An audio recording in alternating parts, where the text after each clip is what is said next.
I'll use the lending money thing that I got myself into. I knew it was a mistake, but I wanted to be the hero. I wanted to be the good guy. There was a dynamic in my family growing up where, it was like, she's just like her father. She's just like her dad. And my dad was always the bad guy. Everybody thought my dad was the bad guy. Now I've gotten older and I'm like, maybe he wasn't the bad guy. After all, it was me constantly trying to compensate and not be the bad guy. Mm-hmm. Look, I'm not the bad guy. Look, I'm the hero. Look, let me save your day, which never worked. And I did it over and over. This last go round where I made such a massive mistake that I had to really look at myself. Why did I do it? Because I wanted to be like the hero, the savior, the good guy. Why did I want to do that? And then it kind of comes back to that sort of childhood ego state of like, look, mom, I'm really a great kid. Look at all the things. Look, I share my candy. Thank you for stopping by the Pretty Intense podcast. I'm really excited to talk to this old friend of mine, Jillian Michaels. So we go way back, as in like we used to be GoDaddy girls together. So it was really fun to catch up with her. She is known as a world-renowned personal trainer, author, and television personality, but you guys know who Jillian Michaels is. I thought it was really fun. We started off with like life's big lessons, and she herself put them into buckets. It was like personal, professional, and fitness. And then, we kind of kept going into each of those categories a little bit more to kind of, me, just dig a little bit deeper. So that was very, very interesting and something outside of the topic on some level for her, right? It's not just like, what diet should I do, which we did talk about. There's a lot more to Jillian Michaels than just like the brand. Like she even does that herself. Like she's actually a really pretty down to earth kind of rational person. I think that's what came through for me in the episode. So I think you're going to come away with some really, really good practical advice on everything from hormones and blood testing, diets, trauma, how to deal with your emotions and why you do the things that you do, which include eating too much at times, all of that stuff, really, really good practical advice. So I think you're going to learn a lot today. Good to talk to my old friend, Jillian. And if you guys like it, please subscribe, please leave some comments. Let me know what you liked, what you didn't like. Actually, okay, fine. You can let me know what you didn't like. That's fine. It's all good information. But thanks for stopping by and don't forget to subscribe. You sound great and you look great. How the heck are you? It's been like a decade, like you said, since we were GoDaddy girls. Oh my God, buddy. I'm good. Life is so different. I don't even think I had kids when we I don't think you had working kids together. At that point. No. You remember when we were at the GoDaddy holiday party and we were drinking tequila shots and you stole I thought you Kid stole Rock's his hairbrush. Did I steal Kid Rock's hairbrush? I thought don't you know. stole his hairbrush. Oh God. One of us stole Kid Rock's hairbrush. Oh, Bobby. I do recall that. My memory is that you are the guilty party, but it very well could have been me. I'm ashamed to say. I do recall that, my friend. Some things changed, some things haven't changed. I have a feeling we would both still do that today. But yeah, I would still do tequila shots with you and I would still steal a hairbrush. Same. I kept that brush for a really long time, actually, especially just because it was Kid Rock's brush. What happened to it? Why'd you? I finally just gave up. I finally moved for the 7,000th time and I was like, well, c'est la vie. I do get that. People are like, what are they talking about? They stole Kid Rock's hairbrush. Jillian's upset she threw it away. It's all right, though. I don't take it personally, even though I imagine that it would remind you of me, but you threw it away, but that's all right. Bud. Always. Yeah. Yes, of course. I just think of you as this tequila drinking thief. You and many others. So speaking of life changes, you have kids now, relationships have changed. Like, oh my God, what lessons have you been learning over the last 10 years? Like, what are some big ones that like you look back at yourself 10 years ago and go, that was going to be learned the hard way, but I'm glad I know it now. It's so funny that you say that. I was just talking to my book agent and she keeps like needling me for a book. And I'm just like, I don't know. It's been said.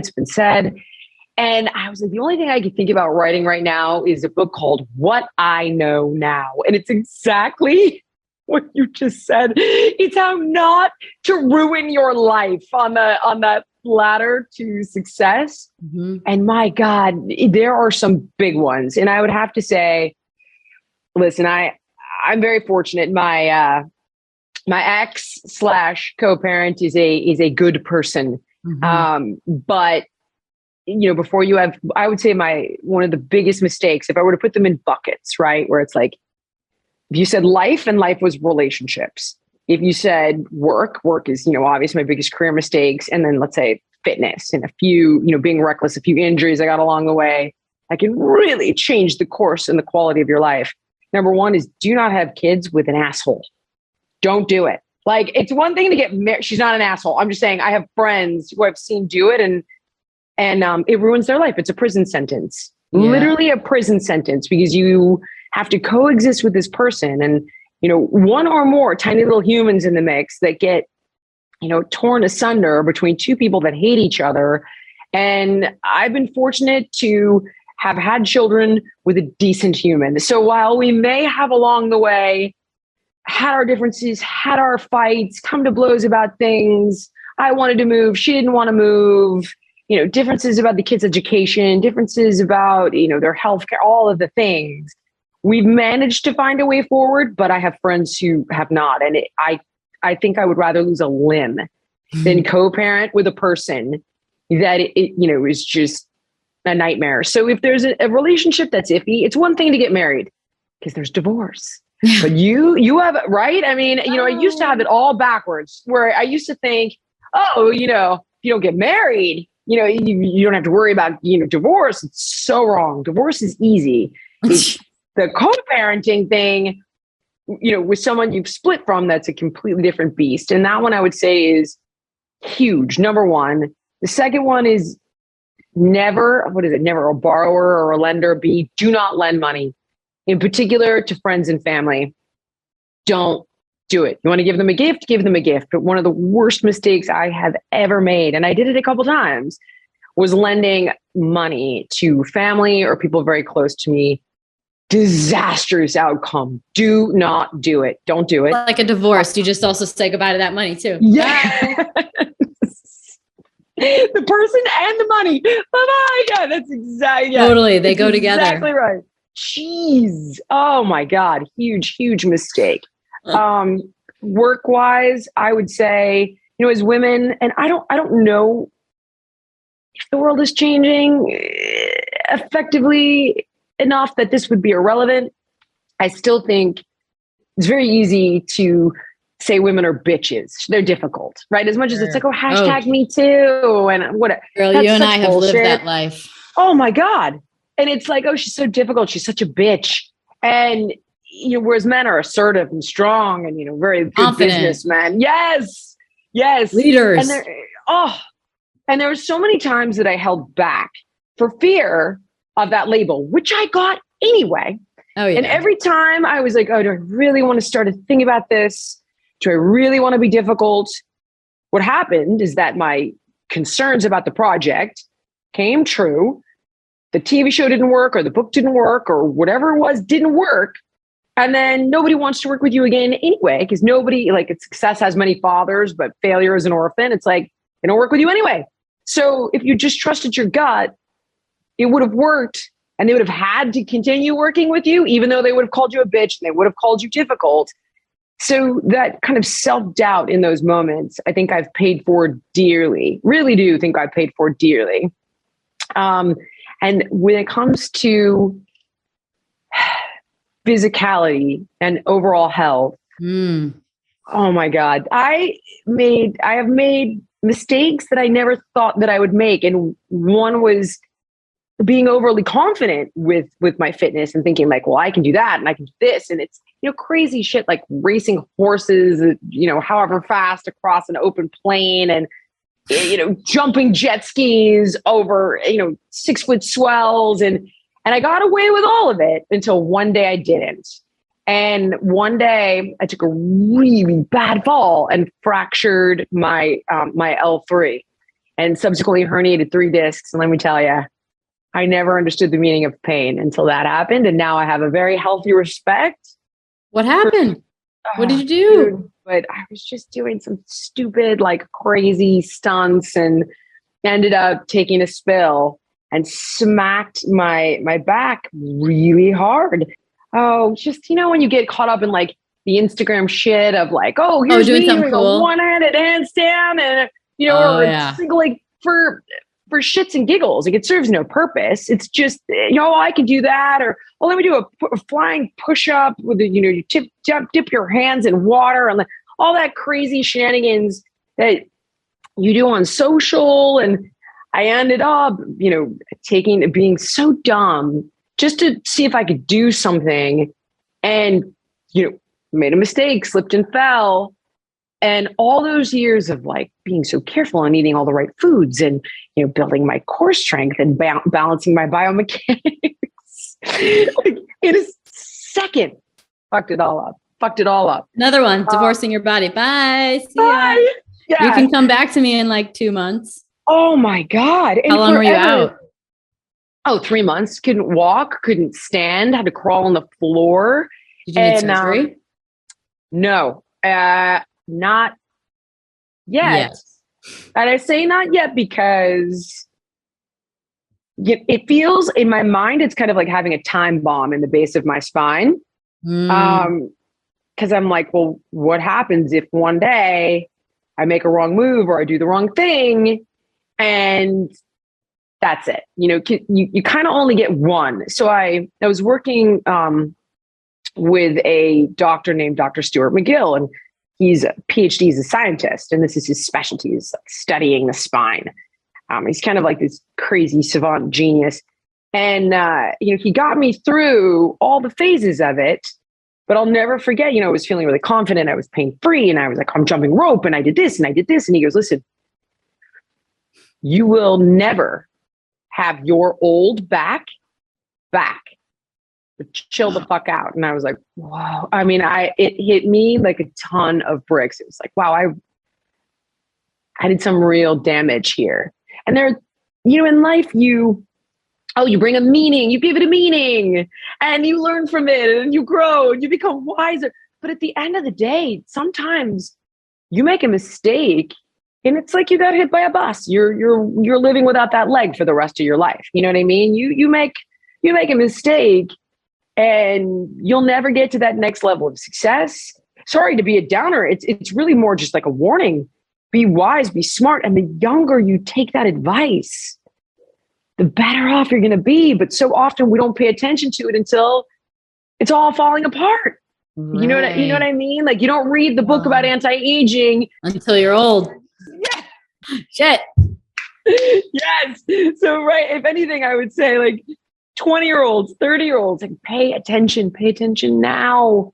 Now is where it really matters in so many ways. Okay. Well, going backwards then, since we're hot on that topic, like was there, I just have a question about each category. So was there a lesson? Cause I feel like I've in my life, like the really shitty things that have happened, I'm able to extract a really big lesson in it, or I'm able to develop empathy for in a way that I never had it before, because I might used to think in this way, like if I'm putting myself in your position before an injury, like it's not that big of a deal. You'll be fine. Like, make sure you do this. And like, you don't have empathy for someone who's going, I'm injured. I might've said before, like, are you really that injured? Like, can you not do something? Come on, get out of bed. Right. What do you mean you can't walk? Oh, please. I know, dude. Right. So was there some like gem that do you feel like your empathy for someone with an injury changed afterwards? Or was there a big life lesson from being on the DL for 3 months? With the physical injury, yes, I got all of the above, a completely different understanding of people who live with pain, because everybody had a horror story for me. It was like this 30-something-year-old kid delivered a bed because we moved to Miami, and I'm laying on my stomach because I can't stand up. And he's like, you hurt your back, didn't you? And I was like, yeah, how do you know? And he's like, I did the same thing. And he had like told me this horror story. And he's like, I live with pain, but I manage it. 30 years old. And everybody, I live with pain. And I was like, Jesus. So I do think it has yet to reveal itself to me because I don't really want to make money off of it. It's like, can't really be a book. It can't really be anything that I profit off of, but I wonder down the road. am I going to do something that helps people in chronic pain that don't know which way to turn, that don't have the right doctors, that don't know how to feel better? I have you're right, a different understanding, a much greater empathy, because before it was like, oh, that sucks. Why don't you try swimming? Right. Exactly. Do something, right? So maybe it's not stupid. Maybe it's a character. Maybe it's maybe it's just an empathy and a personality thing. Like, there's stuff that I used to judge pretty hardcore. And now I look at some things now that I've had to experience that I'm like, oh, I get it. Yeah. Kind of like, I'm so sorry I judged before. I know, right? You learn things. Might be a softening. Oh, I know we don't want to get soft because we lose our edge, but we can never lose our edge. Even in those times where you say that you were tough and you didn't want to be the tough one or be the more masculine sort of dictator on how things should go. And then it went bad. Like, you still got the name, like being tough or hard or whatever. Yes. You still got it because you can't not have your essence or energy come through. Oh, you're absolutely right. Absolutely right. I mean, and look, I will tell you without doubt, you're right. There's a major lesson to every one of these things. But, I was just talking to my shrink about this the other day. I was like, look, man, if I got hit by a bus tomorrow and I was in a wheelchair, I would definitely go the whole, like, how do I inspire people? How do I live my best life? I would do my best to make those lemons into lemonade. However, deep down, I would still be like, fuck, I'm never going to walk again. I'm never going to run again. I'm never going to ski again. And while I would say, listen, just like you, right? Like, let's make the lemonade out of lemons. What can we gain? How can we become deeper, wiser, more intelligent, and all of the above? If you can avoid getting hit by that bus and there's work you can do to prevent these mistakes, where it's like, look, dumb people never learn, right? Smart people learn from their own mistakes, but wise people learn from other people's mistakes. If there's anybody wise out there, hop with the bus to, avoid it. Take your life lessons in other ways. But you are right. There are certain things I had to learn the hard way. And that was absolutely one of them, without fail, without question. You're right.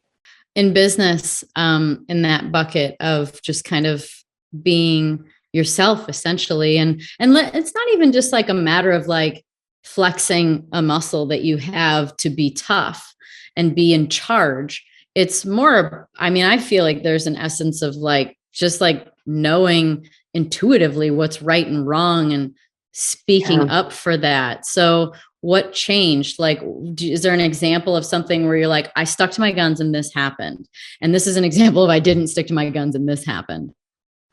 Here's a perfect example. It was like, how did we get Jillian off of The Biggest Loser onto a Jillian platform that's about Jillian? And this is, I say, how do we, like, my business partner, myself, the people involved in trying to grow the brand that was my brand and not The Biggest Loser brand. So one example would be the spinoff show called Losing It with Jillian, right? And the head of the network wanted it quick, wanted it now, wanted it fast, and gave us 6 weeks. It was like, okay, Jillian's going to move in with these families. We're going to come back in 6 weeks.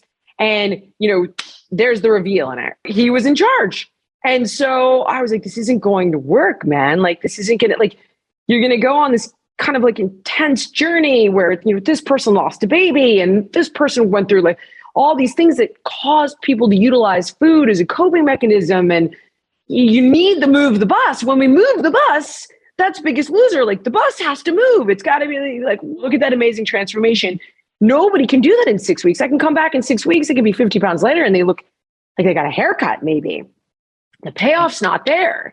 Right. And he didn't want to hear it. And he called my business partner, Giancarlo, who you've met.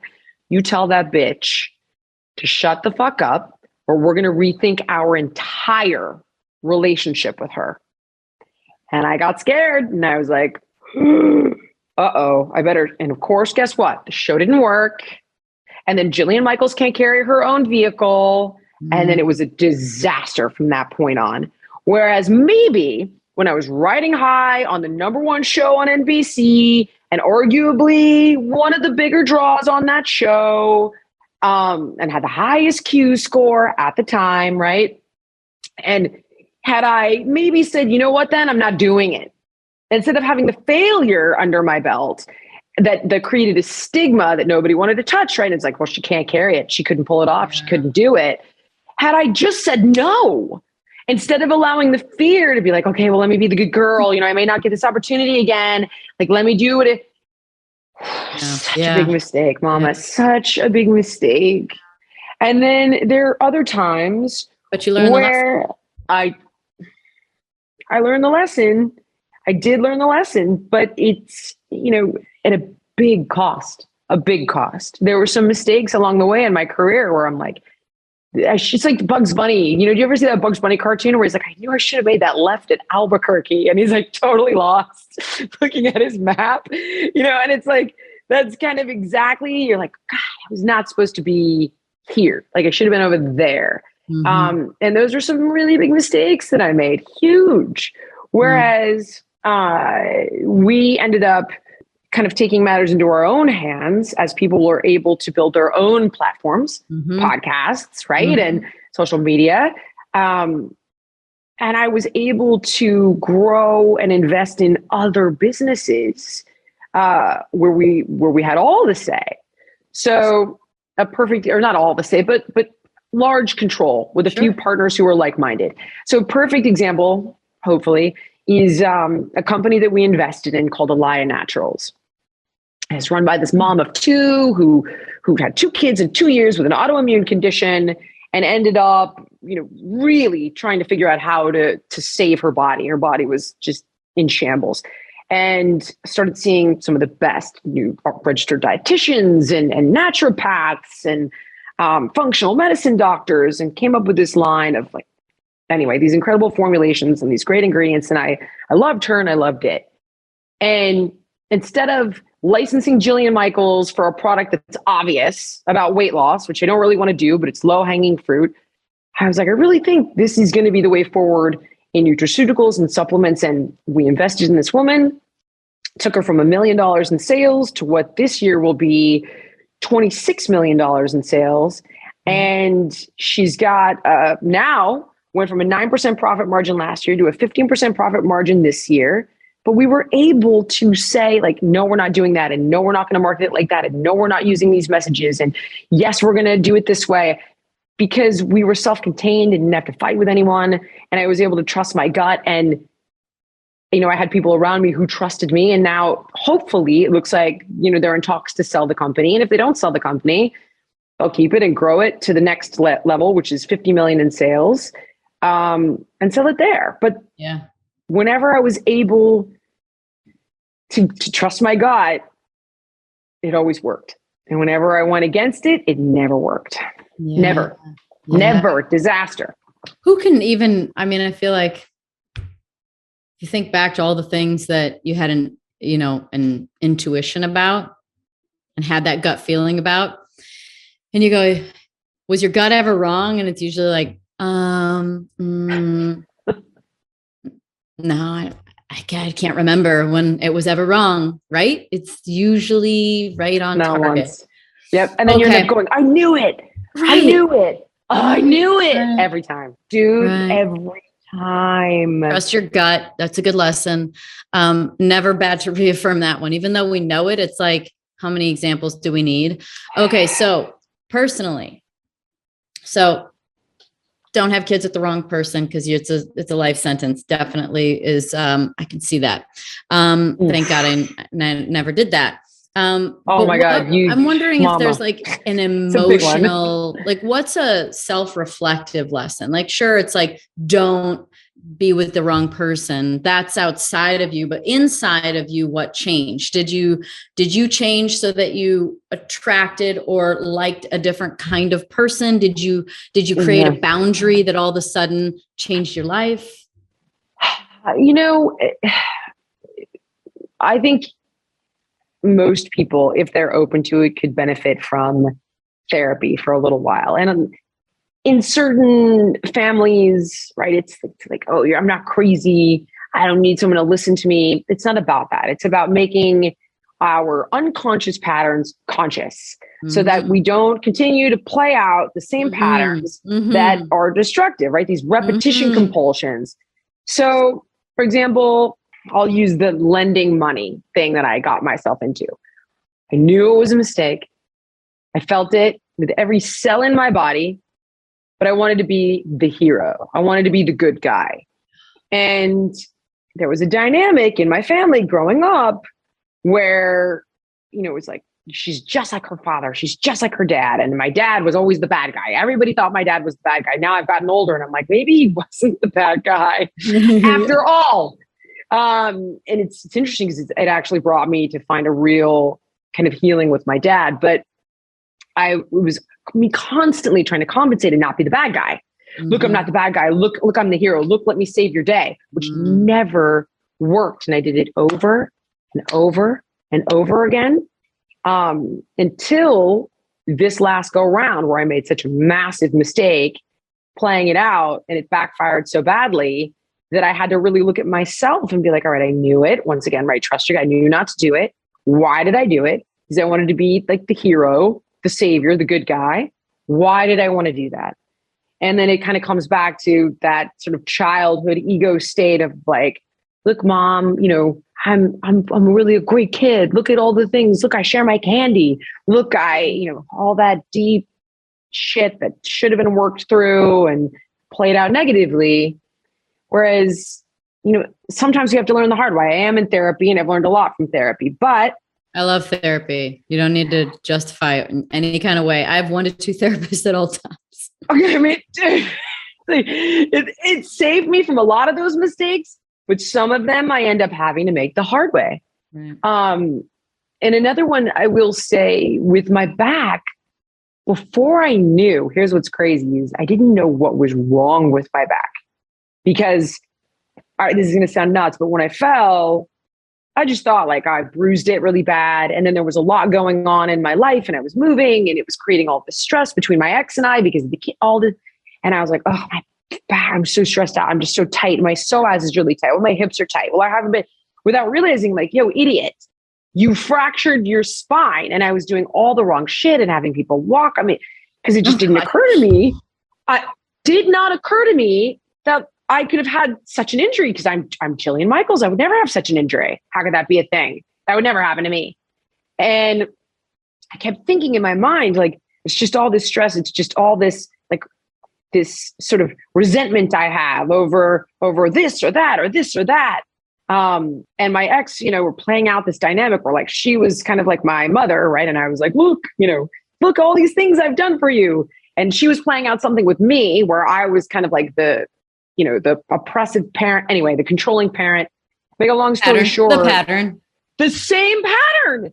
Before Dr. McGill read the MRI and was like, you fractured your spine. How did you do that? And I all of a sudden pieced it all together. I thought that it was like, I've got to let whatever is sitting on my chest with all of this go. And it's like the way they say, being angry and holding a grudge is drinking poison and hoping the other person dies. Right. And I used to hear it all the time and be like, yeah, that's cute. But like, I'm not Jesus. So that's a great, love your whole, sounds good, but I'm just not that big of a person. And I couldn't figure out, right, if something is antagonizing you, actively antagonizing you, like if there's a wasp stinging you on the arm, how do you not get pissed at that? How do you not? And for some reason, this thing with my back made everything else seem like nothing and made me realize that whatever I was holding on to was stressing me out to such a degree. And I still do think the stress attacks the part of your body where you're the weakest. And I think that I was like, I just don't even care anymore. Like that dynamic, whatever we were caught up in, stopped. I was like, you know what? You're going to do this. And normally this would drive me crazy. And instead I was like, I don't even care. I surrender. Go do that. Do it. You're the winner. I give up. I surrender. And in doing so, it actually made my ex calm down. And it made me, all the torture I got from thinking something was wrong or not right or going to be, I just didn't even care anymore. I didn't have the ability to care anymore. I couldn't stand. And I was able to, for the first time in my life, realize that whatever shit we hold on to, really, I felt the poison of drinking it for the first time. And now I'm 99% of the time now, whatever it is. And it did also help me kind of reconnect with my dad after 30 years. Interesting. I was like, life is way too short for this shit, man. Doesn't mean you can't have boundaries. You need you obviously, right? Like you have your boundaries. But the bitterness and the anger, I try to let it just. It's amazing how when I've noticed this in my own life, especially with my family, that when I finally let go of things, wanting to be a certain way, wanting them to be a certain way, or expecting something, trying to make a difference, when I finally just accept things for what they are, where they're at, and be at peace with that, or at least just accept that. It doesn't mean it's peaceful. It just means that it's just the way it is. Yes. It's amazing how on the other side of that shift, they actually just start to change in the way that I had always hoped. It's like the weirdest thing. It's like we hold on to this energetic imprint with our opinion of them. It almost like it almost reinforces it. Yes. And perpetuates it. And as soon as you let go of that pattern, then all of a sudden the pattern actually starts to change within the other person. Have you noticed that? Okay. I just went through this with my daughter, and this kid broke me in half. I'm serious. No one's officially broken me in half until this kid. This kid, in conjunction with the stuff going on. First, with right? Well, I got them at the same time, so she's technically you older. You adopted as well, right? So is it the adopted? The adopted child, my daughter. Yeah. So technically, I adopted my son, but my ex had him, and because God, if there is a God, has an amazing sense of humor. It all happened at the same time. Right. So this kid is just very much like, I do what I want. And, some of those things, I do what I want, as a parent, you're like, oh shit, you just, it's like, you're going to do real damage, like things I can't undo for you. And the world is a very different place than when I was a kid. I do what I want could be like, I'm going to experiment with drugs. Well, all right, you might have a bad night. You might throw up all night long. But as long as you didn't get in the car, you know what I mean? No one died. You live. Now there could be a grain of fentanyl on whatever the hell that is. And it's like, you're dead. It's over. It's finished. It's not baby laxative in that anymore, dude. It's like night, night. You will die. She's not doing drugs. She's very young. But my point is, some of these decisions, some of these things that they get into, like on the iPad and these group chats, they're life ending. Like, I think you heard about that 25-year-old maybe who worked for Teen Vogue, who was like editor-in-chief of Teen Vogue, and at 15 years old made it like a racist or a homophobic tweet. 15. And they fired her, canceled her, blackballed forever. Oh, from 10 years previous, because now this is it a girl or guy? He or she is 25, she's working at 25 years old, but now go back 15 years and they found it and sort of basically like ruined her life. Wow. It's like these things that or she'll, whatever she gets herself into. And finally I got to the place with this kid where I was like, okay, I've got you in a special program at school. We've got you, with a therapist. We've got you with a psychiatrist for ADD. Like we've got you with a tutor. We've got like it. And she still would like go lie to me, do that. And I looked at her one day and I said, listen, on my deathbed, all I need to know from myself, Lou, is that I dotted the I's and I crossed the T's and I did the best that I could do for you. And beyond this, you want to go around me, you're going to win. Like you're working 24/7 to beat me and you're going to win because I got to sleep, dude. I got to live my life. I got to work. Like you're going to win. You want to go out of the house in this outfit, or you want to say something on your iPad, or you want to watch something you got around me, you caught it on TV, you downloaded it, you found a way, like you got on TikTok, you did all these things, you will win. So whatever you do to yourself, like I'm going to do my best to make sure you don't get physically hurt, you don't unintentionally hurt someone else. And and I'm going to live with that. And I'm going to be good with that, dude. And it was Danica, I don't know what happened, but the minute I like kind of gave up, not on her, but on trying to control, what she saw, what she did, how she, all the the grades went from F's and D's to A's and B's. And I was like, what the heck? Like, and she, she did something. She goes, I wanted to do it, Mom. I fucked up. And I was like, and she's like, I shouldn't have done it. I'm not going to do it again. And I was like, listen, I'm not the perfect mother, by any means, and things are not going to be perfect. And I expect many more bumps in the road, but you're right. It was like the minute I kind of was like, okay, I don't feel guilty like I gave up on you. I don't feel like there was something I could have done and I didn't do. And at this point, like, yeah, you still got to try. We're not saying don't try, but at some point in time, you have to know when to surrender and know when to let go. And I think that's like a really hard lesson that comes with time. You just can't control everything. You can't. And it's like, it's that sort of omniscient desire of like, no, I refuse to feel helpless in the world. Like I will manhandle this. I will make it what it needs to be. And the minute you realize you actually can't, you're not capable. Yeah. That is that serenity prayer, right? Of like, give me the courage to change the things I can. And, the wisdom to know that whatever. Yeah. That one. Yes. It's that combo. It's that fine line. Yeah. And I think in my personal relationships, it's like, all right, I don't want the regret. I'm going to do what I think is right. But beyond that, at some point you have to let go. You have to, you have no choice.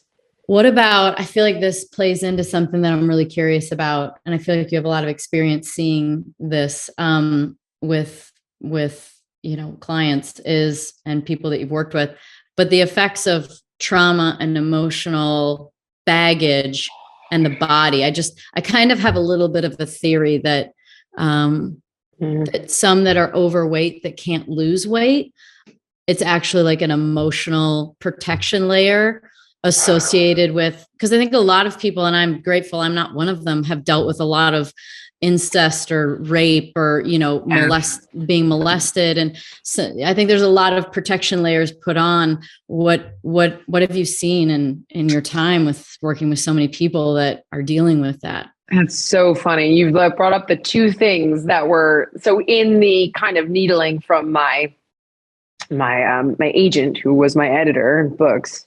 I was like, there's only one other thing I would write in the space. And she's like, well, what is it? And I was like, well, it's the reason diets don't work, right? This is why you're, quote, fat, kind of a book. And which you cannot even say the word anymore. And the answer is not physiological. It can become physiological because it becomes biochemical and neurological as a side effect of repeated emotions, thoughts, and behaviors, which can impact, obviously, your neuroplasticity and your biochemistry. When somebody is using food to the degree that they become 50 pounds overweight, 100 pounds overweight, it's an addiction like any other addiction. So there's a type of therapy called transactional analysis, but essentially it's a decisional model that helps to empower people over time to make different choices and to see the role they play and where they are now. I take umbrage with a lot of the messaging nowadays of like, you're a victim, you're a victim, you're a victim. Because if you're constantly telling somebody that they are a victim of, who knows, diet culture or this, that, or the other, even though, yes, at times we've been victims and yes, we've been marginalized, but if you're always giving that message and then you're co-signing the message of it's okay, you're essentially disempowering someone to make a change. So we make these decisions generally unconsciously to eat more or to be bigger because at one time in our life, it meant our psychological survival. And it could be, right? So it could be that you might have been incested, molested. It could be a protective layer. It could be part of fulfilling something called an injunctive message. So for example, let's say it's, the parent has their own generational trauma, right? And it's like, don't be important. Don't be too successful. And maybe you sabotage it by putting on the weight for those reasons. But I can give you a very, very tangible example. There was a kid that I worked with on Biggest Loser, and he's doing great. He's 18 years old. He showed up with his dad on this like pairs season, and they both lost like a crazy amount of weight, like 100 pounds in, 8 to 10 weeks. And they go home for the holidays. So, on the show, it was always like, oh, they went home, there's a test, but it was the holidays. So they go home for the holidays, like all the other contestants, and they come back and everybody starts weighing in. This one lost 7 pounds and this one lost 6 pounds and that one lost 10 pounds. The dad gets on the scale and he loses nothing. So the whole room is silent. And I'm like, all right, that's weird. Then the kid gets on the scale and he gained like 6 or 7 pounds. And immediately all the other contestants start co-signing the bullshit, right? It's like, oh, traveling and there's no healthy food at the airport. And like, oh, the food desert. And I was like, all right, everyone shut up. So the next day I sit down with this kid and I was like, all right, walk me.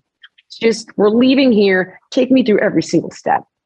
So if we start out with the baloney of like, there's no food at the airport and I didn't pack my snacks right and all that nonsense. I couldn't work out. I'm like, I know. Yeah. So he gets home and the door to the house opens and everybody's there, right? All the friends and all the extended family. And they see him and they see his dad being like 100 pounds smaller and mom is there. And mom starts sobbing. And I do not mean tears of joy. Mom is also obese. And upon seeing, much thinner, fitter, healthier son and husband, immediately feels abandoned. Like they're going to outgrow her. They broke the contract, right? Yeah. So she becomes depressed and she emotionally withdraws. What does the kid do? Well, he starts eating again with his mom. What does the weight afford him? An emotional connection to his mother.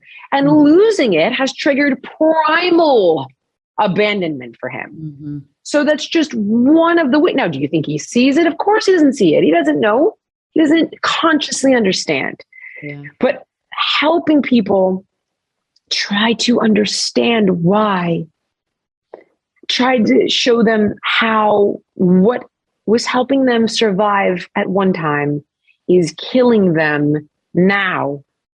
And then giving them the tools to gradually begin to expose themselves to these feelings they've defended against for so long is really the only way forward. Yeah. And that's where things like, I'm going to piss off a bunch of people, but I just don't care. Intuitive eating. It's like, oh, just stop eating when you're full. It doesn't work that way. That's not why they're eating. It's not that they're not registering a feeling of fullness. And not only that, when you overeat, you've already changed your ability to register that feeling of fullness. You've changed those hormones that are signaling satiety. You've got leptin resistance. You've changed. Like they're starting to see changes in the brain in people that are obese, like a thickening of the cerebral cortex and different synapse connections. And so it gets neurologically reinforced and biochemically reinforced, and psychologically it means something they're not ready. So it's like, oh, this way we don't feel deprivation. And I'm like, oh my God, like not only are you just barely scratching the surface of this issue, but the only way forward is to gradually expose people to those feelings that they're trying to defend against. Right. Because it's survival. They think that if they don't do, otherwise it's death, right? So they're still in survival mode. Got to show them they can survive it. Basically, what this boils down to is everyone needs a really good shrink. Yes. And you played the shrink for a lot of people for a long time. Yeah, I did. Yeah. But sometimes I, could have pushed a little less aggressively. But unfortunately in the scenario of Biggest Loser, people would go home. So whereas, far more responsible individual might not open them up to these things so quickly because they're so defended, that it needs to be more gradual. In that weird scenario, you don't really have a choice. You kind of, you could go home in a week, they could go home in 2 weeks. You had to throw it out there and hope for the best. Sometimes it worked, sometimes it didn't. Well, all right. Thank you. That was I think that will be a really impactful story for people to hear, to understand that there's more to the story than just the chicken breast on your plate, right? There's a whole psychological understanding to weight and where it comes from and why. So, okay, let's go a little bit more like general. Dude, there's a million diets out there in the world, right? Okay. And I feel like it's like the hottest time ever for a million different diets. What have you tried? What the hell works? What doesn't work? And what's kind of the best for us overall? Or what do you do? What do you do? Let's just look at human beings as human beings who want to be generally healthy and fit, right? There is an answer to this question, and it's very, very simple. Number one, don't overeat. And as much as people are like, that's just bull, it's not true. Yes, it is. there's no question that it's true. It's called the law of thermodynamics. Yeah, it's very simple. It means energy is not created or destroyed in a vacuum. So calories are units of energy. Our food contains calories. Now, whether the food is healthy or not is actually in large part irrelevant when it comes to being bigger or smaller. And there are two great things that I refer people to check out. One is called The Mathematics of Weight Loss, and it's a TED Talk by a biochemist named Reuben Meerman.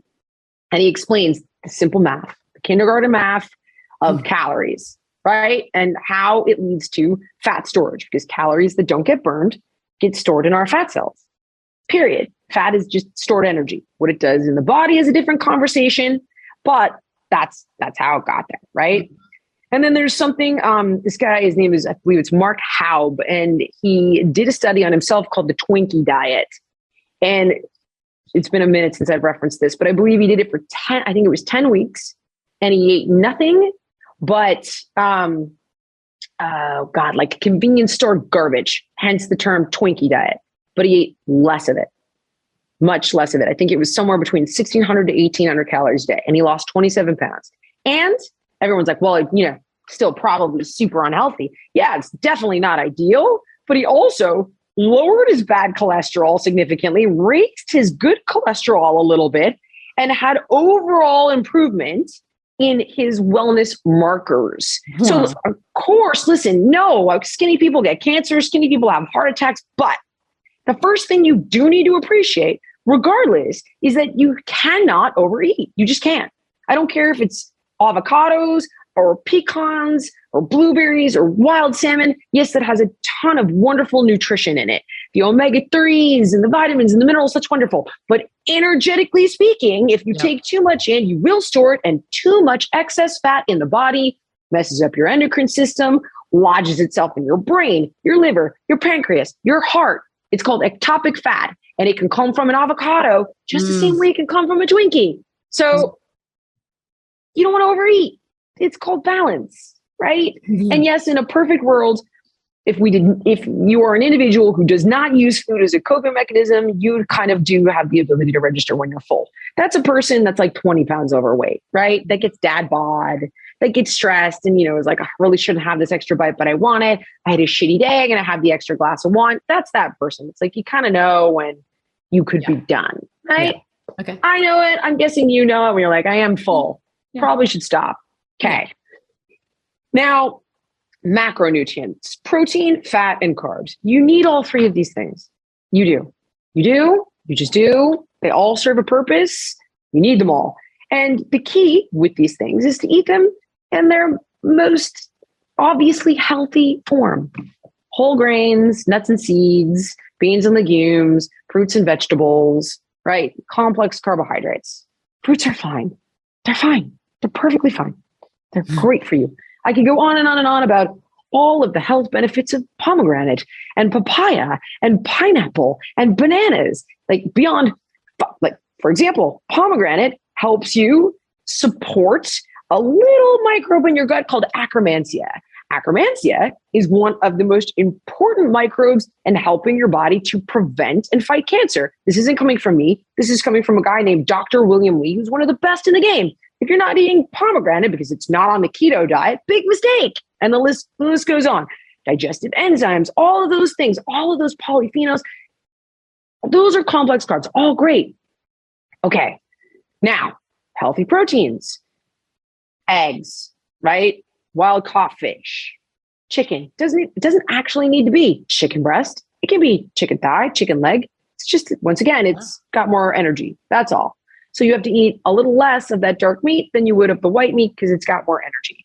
Grass-fed, grass-finished beef, fermented dairy. Fantastic. I think we all have seen this episode of Dr. Oz, right? We know healthy fats, polyunsaturated, monounsaturated, and saturated.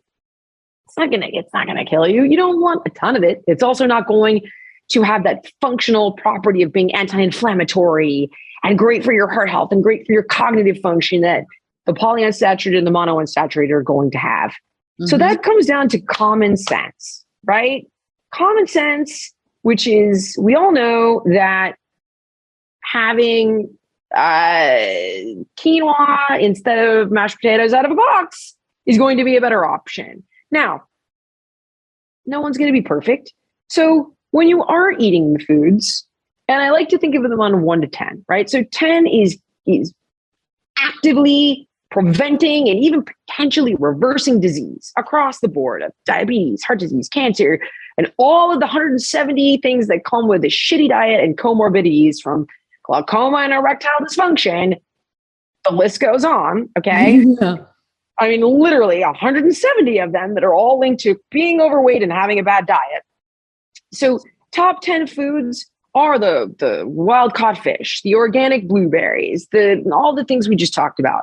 Number one foods on the bottom of the scale are going to be, this place.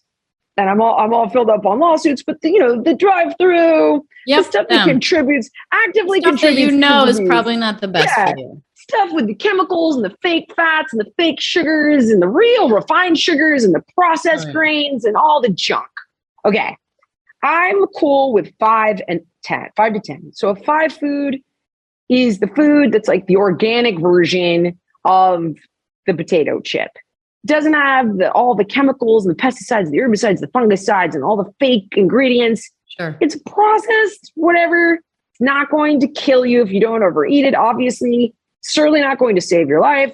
But if you live 5 to 10 and you don't overeat, you'll be fine. You'll be just fine. Especially if you're sleeping, you're moving your body a couple times a week, you're managing your stress level, you're drinking your water, you'll be fine. And if you need an even more sort of dialed in ratio, eat the 5 foods 20% of the time.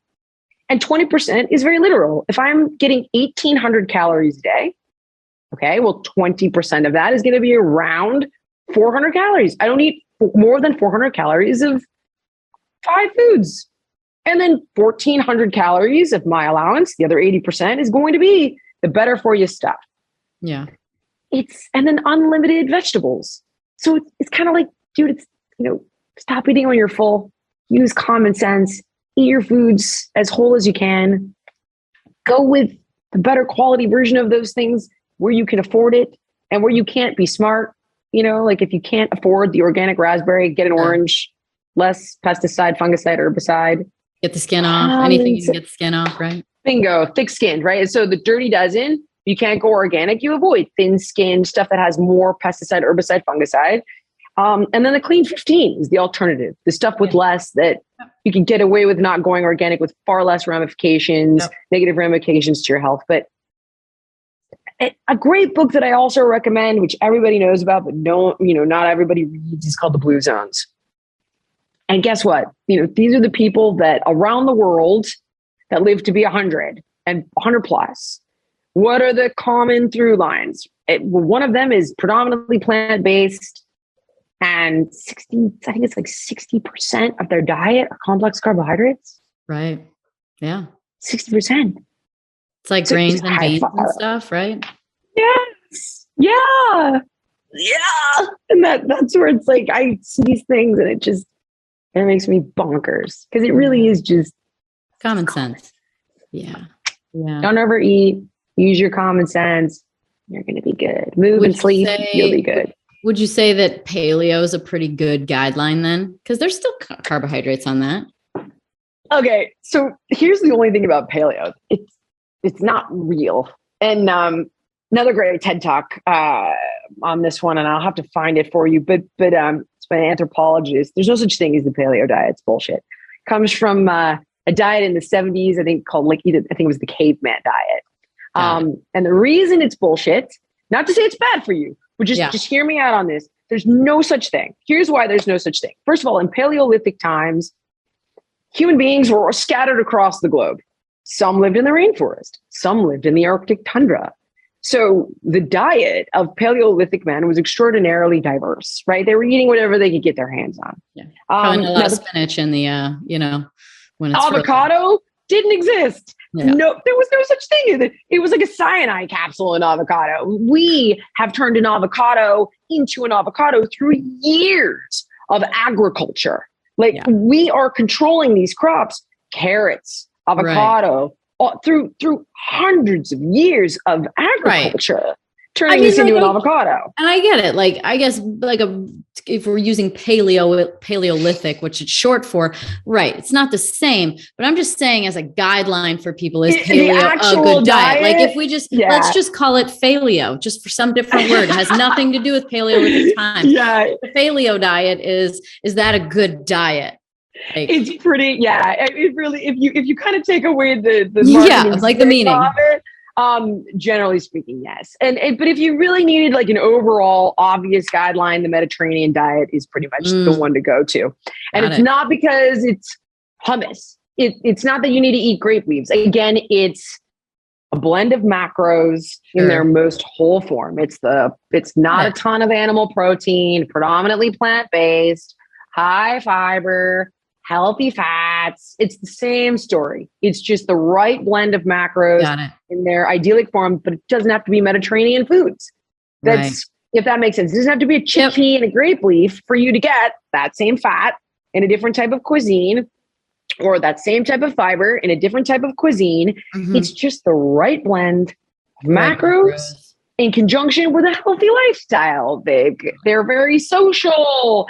They're active people. They've got a very meaningful life. Like, again, you go to when you look at the blue zones, you have it's the same snapshot. Could be Japan. It could be the Mediterranean. It could be the paleo diet. It's all kind of the same story. If you were to take someone, speaking about like just like the other lifestyle side of it, if you were to take someone who was like, sedentary sort of life-ish, like maybe they have a desk job, they have to ride a train or drive a car or whatever. Like there's a lot of sitting within their life, but they work out like 4 or 5 times a week. Really great workouts, strength training, some cardio, that kind of stuff. Or someone who has just an active lifestyle, never does any purposeful fitness, never lifts a weight ever, but they're very active. They have a physical job. They are, they love to go try new things. They get out hiking. They have a garden. Like if you had to pick one of those people for like what the healthiest, what you think the best life is for, I'm going to say, not longevity, because I feel like I know which one's the answer for that, but for physicality, for like if someone wants an ideal look, which one will do better? Okay, well, an ideal look is going to be the focused training in the gym. Longevity and health is going to be the latter of an active lifestyle. Hands down, it's proven, it's well known, as long as there's diversity. So repetitive things are going to create repetitive stress injuries. But if you look at people that are the healthiest in the world, it's the ones that walk to work every day. And it's the ones that are, look at Europe. It's a steady level of activity, not too much physical stress in conjunction with being totally sedentary. Now, if you want 6-pack abs, it's a different conversation. I mean, if you want an aesthetic, then you're going to kind of need to get in the gym, and it's not an easy thing to obtain for most people. So it does require a little manipulation of, all right, we need to blast off subcutaneous fat, and having a look and an aesthetic, right, is kind of different than being healthy overall. Now, you can have both, but if I took a person that generally might want to lose 15 pounds to the doctor because they're a size 6, but they want to be a size 2, I would bet you they're probably going to be healthy. They're generally, in fact, we need a certain amount of subcutaneous fat, and it's considered generally like healthy. Yeah. But it doesn't come with 6-pack abs. So do you know what I mean? Yeah, totally. And like anything, like the don't be a dick diet that we talked about. It's like, kind of like that in life. Don't think that you're going to have 6-pack abs if you don't work out, but also don't think that you're going to live a long life if all you do is grind and sit at a desk and then find a few workouts a week to also grind something out. There has to be some other modes. I'm curious about, you and I we're over 40 now. I'm a couple of weeks over 40. Welcome to the club. It's not so bad. Thank you. It's not so bad.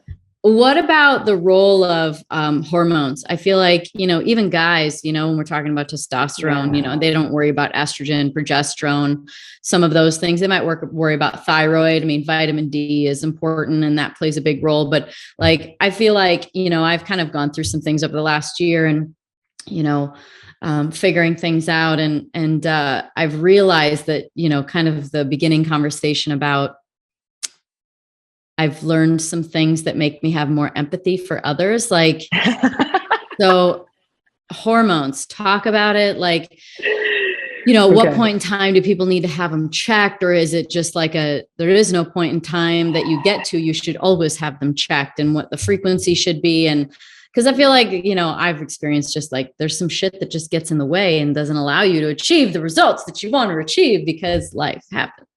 Yeah. I see this goes back to kind of that conversation about grabbing people as early as you possibly can, even though we tend not to check until there's a problem. Right. So, it's like, well, can't I get off this 10 pounds? Or why do I feel exhausted all the time? Or why am I having trouble getting pregnant? Or why do I have brown spots all over my face? Or what, then you're like, geez, what's going on? And hopefully it would drive that individual to an endocrinologist. And by the way, in large part, it often doesn't, which is kind of disappointing. But you should be going to the doctor like teenage. They should be checking it, man. I had PCOS as a teenager. Why? Polycystic ovarian syndrome, to the hospital with bursting cysts twice as a teen. It matters. It mattered then. It matters now. And fortunately, I had a few things happen to me younger that I was able to kind of be very aware of it. That being one, another thing being at, I think 30, I started to get brown spots on my face. And I was like, what is this? Melasma? Is that called melasma? Bingo. Melasma. Mm-hmm. Oh, the pregnancy mask. And I was like, I'm not pregnant. Exactly. What the hell's going on? And so it drove me to the endocrinologist, and I ended up writing a book called Master Your Metabolism with one of the people who I think is one of the best board certified endocrinologists in California. And it was huge. It ended up being a big bestseller because so many people were struggling. So listen, I would say every year you get your physical, right? You get your physical with your internist and your OBGYN. Yeah. And you do all the checks and scans and the blood work, period. And they'll tell you, okay, your vitamin D is low. Oh, your estrogen is too high, or your progesterone's off, or your thyroid hormone's funky. And I prefer an upstreamist approach to hormone balance. And I don't know if you ever saw another TED Talk. But I love TED Talks, so maybe I have. Basically, it's how do I make this not too long? Essentially, the approach is that these guys are looking for what's going wrong. These kinds of doctors are looking for what's going wrong as opposed to treating symptoms, right? So it's like, oh, we're going to throw birth control at it. We're going to throw levothyroxine at it. We're going to throw hormone replacement therapy at it. It's not to say it's not the right thing, but understanding what's going wrong is more important in the first place. Oh, so yeah. Once they kind of are like, oh, this is interesting. This could be going wrong. That could be going wrong. This could be going wrong. You could be getting xenoestrogens from too much of this. Cut this out. Try this. Then if you still need, because like right now, I'm not on birth control for PCOS. I haven't been since I got off of it when I was 17. Like I stopped taking it. I noticed things I didn't like about it and started finding ways to manage it and haven't had an issue in almost 3 decades. I've always had a little bit of hypothyroidism, or I won't say always, I did. And I found out when I went for the melasma check, and when I started like going organic, removing all this crap from my environment, I had nodules on my thyroid, the whole thing. So I monitor them. But I don't take any medicine for my thyroid. Now, it's not to say somebody should not take medicine. I'm not a doctor. Please go to your doctor. I'm simply saying there are ways to put your body in balance naturally that will help, right? That should help prevent these imbalances. And once again, they're obvious. So sleep. You want to get 8 hours of sleep. Another big health trend right now is sleep hygiene, which really just means what we all know. Sleep's important. If you're having a hard time getting your sleep, there's sleep hygiene. to help you drill down on how to fix it. No blue light blockers, and no alcohol before bed because it ruins your middle cycle of sleep. And sleep makes a big difference. Try to remove chemicals from your cleaning supplies, your beauty products, your food. They're major endocrine disruptors. They wreak havoc in your body. Hence the term like xenoestrogens. They mimic estrogen. They can create a host of issues. Wow. And when I got off of that stuff, and I was pretty careful about it, the melasma. I stay out of the sun, mind you, but like major improvement. Major improvement. So the common sense of removing chemicals where you can, right? Yeah. Use the green, use natural oils on your face. There's a million companies. Makeup. I mean, I've literally I'm thinking to myself, I do all those things. I'm like, but makeup, I just kind of buy it. Like, is there actually like a good chemical-free makeup? There's different brands out there. Do I have to pinch my cheeks to put blush on, basically, like in the good old days? No, you don't. And I want to say there was a book that I had my old makeup artist, whose name was Paige Paget. I say old because I don't live in LA anymore. She wrote a whole chapter, and I think it's Slim for Life, all about green cosmetics. And or you could Google it. Dr. Hauschka is one brand. Zuzu Organics is another brand. I try to keep the stuff off my face when I'm not working. So my makeup artist but there was a whole... Yeah, you could probably just Google like chemical-free makeup, right? You really want to, like there's a brand of skincare that I use called Fawn Lily. And it's like one of these same thing, like mommy run, homegrown. Yep. And she grows like botanicals in her garden. Yeah. Like I just got my monthly serum today, and it's turmeric and saffron. And there's not only is it all like awesomeness, which is great, but there's none of those insane chemicals. Stabilizers and stuff that makes things last for as long as a Twinkie does, which is, I'm pretty sure we're looking at forever. Yeah. Yeah. And what you put on your body goes in your body. There's a great documentary, I think it's called Toxic Beauty. Came out several years ago, but it talks all about, you put it on your body, it goes in your body, and it doesn't run through the liver and the kidneys, which makes it even that much more nefarious. It's mitigate all of that. Common sense. Try to go with the whole foods. And by the way, the more fiber you get in your diet, the more it's removing excess estrogen and xenoestrogens and helping to keep things balanced. The more you stay active, the more it helps balance your hormones. When you don't work out and you have a lot of excess body fat, it's a major endocrine disruptor. Oh, sure. So, I mean, even we saw with COVID, like fat cells stored like those with more fat cells were at a greater risk for having more adverse effects from the virus. Straight up dying. The CDC came out with a study, and it was like, I think some crazy numbers, like 70+% of the fatalities from COVID were due to obesity. And I'm just sitting there thinking to myself, like, this is nuts. We're not allowed to have this conversation anymore. Obesity has become a third rail conversation in this country. God forbid you say you don't celebrate it because it kills people. You're an asshole and we're going to cancel you and you're old school and you're never working again. And it's just like, dude, what? It's called science. It just is. Like, I'm actually, sorry. Funny. You have actually very like calm, rational perspectives to everything. You can watch some doctors out there and they'll be like, pushing keto like crazy. They're pushing certain things like crazy. And then, here you are that, you can catch a little flack every now and again for what is actually rooted in like a pretty reasonable perspective, actually. I catch flack because it's no longer on message to say your body's so sensitive. I find it fascinating that to spare someone's feelings, we would risk their lives. That's the part that I'm like, wow. And the person who tells you, you can be healthy at any size and it's all good. That is a person that's full of it. Yeah. That's somebody who's virtue signaling to sell you something so that you like them. They're full of it. It's a lie. Yeah. And You cannot be healthy in any size. It's not true. So I've had that debate with a host of people, and they're like, wow, there are people that are, 50 pounds over whatever, and they're perfectly healthy. I'm like, well, what biomarkers are you looking at? Are you just looking at their blood sugar? Are you just looking at their blood pressure? Are you just looking at their cholesterol? Because there are many, many other biomarkers. Did you look at their microbiome? I highly doubt it. Guarantee you it's messed up. Do you know what that's connected with? It's cognitive function, immunity, the list goes on and on. Did you look at how much fat has planted itself in their organs, their heart, their brain, their liver, their kidney? No, I highly doubt it.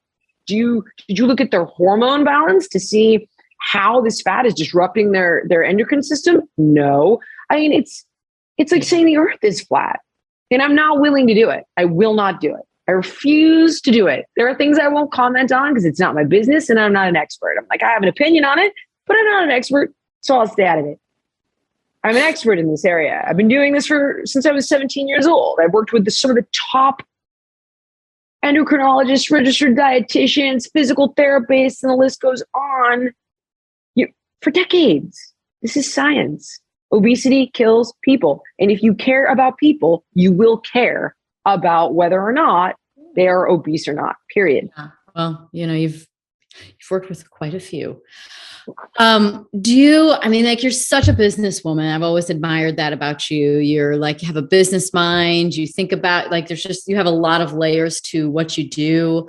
I mean, you have a podcast, right? You have a podcast. You've had a podcast longer than about anybody. I feel like you've been doing that forever, right? I know. Yeah. Well, because it came off of a radio show in California on KFI AM 640, but that I wasn't able to do live. So we started doing podcasts, like I want to say almost a decade ago. Yeah. I remember like seeing pictures or hearing about you being in studio. Anyway, so you have all these things going on, but what is your why? Like, what's your mission? I mean, what grounds all of it and gives you the motivation to keep going?